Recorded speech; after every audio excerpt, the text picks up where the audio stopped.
46. The Order of Herod.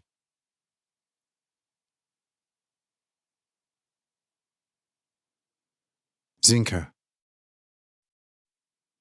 That and how she celebrated him for me and thousands is known. But to you all it will not be known that among the disciples of John the legend exists that John has rose again and moved to Galilee, and again is busy with his activities where he originally started. Such legend also came to the ears of Herod and Herodias, who, after the death of John, started to strangely waste away together with the old dragon of a mother.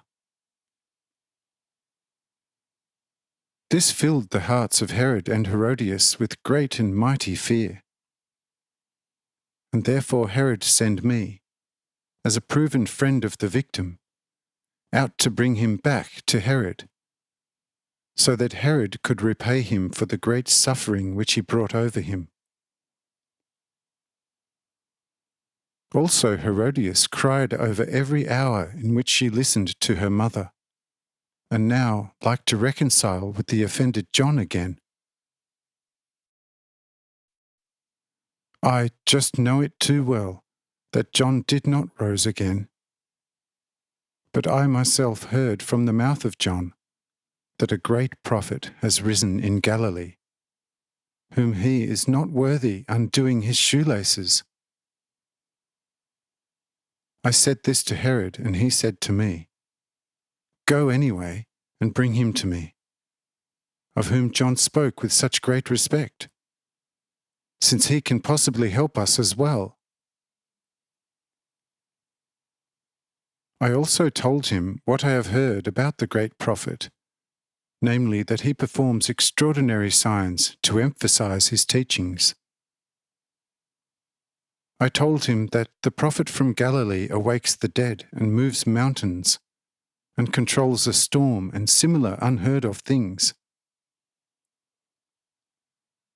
I further told Herod that I can only achieve very little or even nothing at all against the power of such a great prophet, because he could kill thousands with a single thought. But Herod and Herodias did not back down from their desire, and Herod only said, 300 heavy silver coins to the one who brings him to me, with the addition, if it was not possible to bring him alive, he would like to see him as dead. Quite bravely I said to him, "If he doesn't come voluntary, we will without fear go and look for him. Until we have killed him, we will not have been alive for a very long time, since he knows about the most secret thoughts of the people and also about their intentions.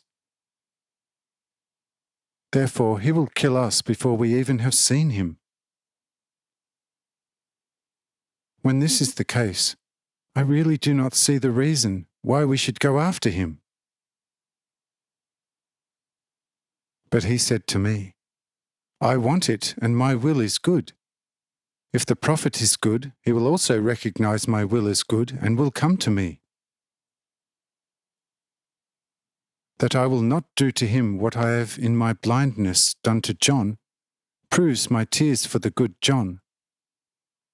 Go and carry out my will."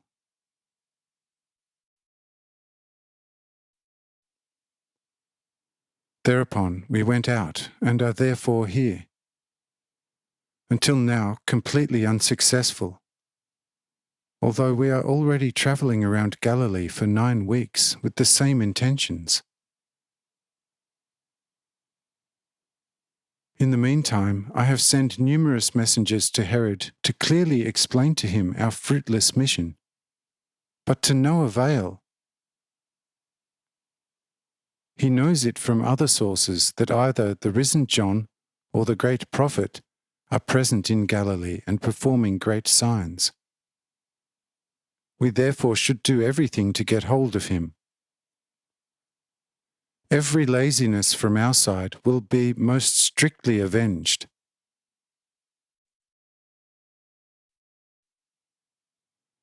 And thus our search routes have brought us here, since we heard that great signs should have occurred around Caesarea Philippi.